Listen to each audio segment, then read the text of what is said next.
This story is beyond heartbreaking. It's tragic, gut-wrenching, and disturbingly unjust. Recently released video footage from the scene reveals the chaos and despair that unfolded, with police and emergency services working frantically to manage the situation. Jonathan Joss, the voice actor best known for portraying John Redcorn on King of the Hill, was tragically shot, and not in some far-off location or freak accident, but gunned down on his own property, right in front of his husband. The community was left in shock. Now, if that sentence didn't punch you in the chest, what happened next will. Joss and his husband, Tristan Kern de Gonzales, were standing on the site of their burned-down home in San Antonio, Texas, a place already scorched by loss, when the unthinkable happened. They were there to pick up some mail. That's it. One of those ordinary tasks you never expect to be your last. The mail reportedly included a check related to the house fire, which itself has its own suspicious backstory we'll get into. The check was crucial for their recovery, but fate had other plans. While there, the couple found the skull of one of their dogs, one of the pets who tragically perished in the blaze. As anyone would in that moment, they broke down. That's when a man appeared, one they reportedly had a long history with, a neighbor, an enemy, someone who, according to Gonzales, had spent years hurling homophobic slurs and threats their way. The tension had been building for years, with numerous confrontations and escalating threats. This was the moment it all came to a head.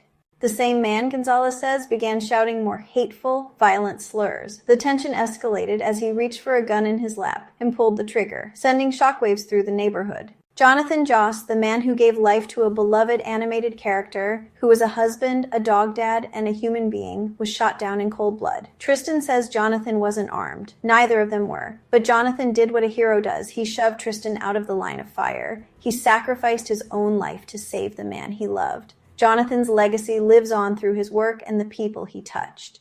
That's how Gonzales puts it. He was killed by someone who could not stand the sight of two men loving each other. The community's hate was palpable, with violent protests and vandalism becoming a terrifying norm. And he was right there when it happened. Tristan witnessed Jonathan's final moments, feeling utterly helpless. Right there as Jonathan died, his heart breaking with every second. Now let's back up for a second, because this isn't just about one act of violence. Gonzales says this had been building. He claims the fire that destroyed their home wasn't an accident. It happened after 2 full years of threats from people in the area. Threats that they would burn the house down. Those threats were reported multiple times, but according to Tristan, nothing was done. The threats began with anonymous letters and escalated to vandalism and harassment. Despite numerous reports to the authorities, the threats were never taken seriously.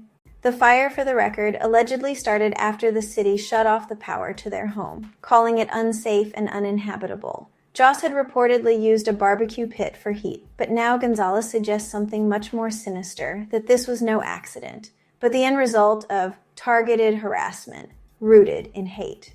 The aftermath left the community in shock and mourning. The tragedy doesn't stop there. Gonzales also revealed that he and Jonathan were newlyweds. They'd just gotten married on Valentine's Day. They were in the process of rebuilding, looking for a trailer, trying to restart their lives after the fire. They had a future in the works, filled with hope and dreams.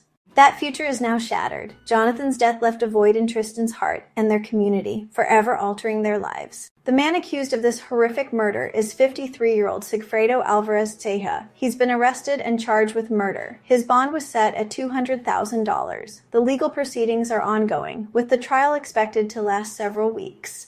And while that may be the start of justice, it won't bring Jonathan back. This wasn't just an act of violence. It was an act of hate. It left a husband widowed, a community devastated, and a legacy, that of Jonathan Joss, forever altered by a moment of brutal, senseless cruelty. The community's response has been one of unity and resilience, as they come together to remember and honor Jonathan's life. Rest in peace, Jonathan Joss. Your voice and your love will forever echo louder than the hatred that tried to silence you. Your legacy lives on in the hearts of those you touched and the lives you changed. You will never be forgotten.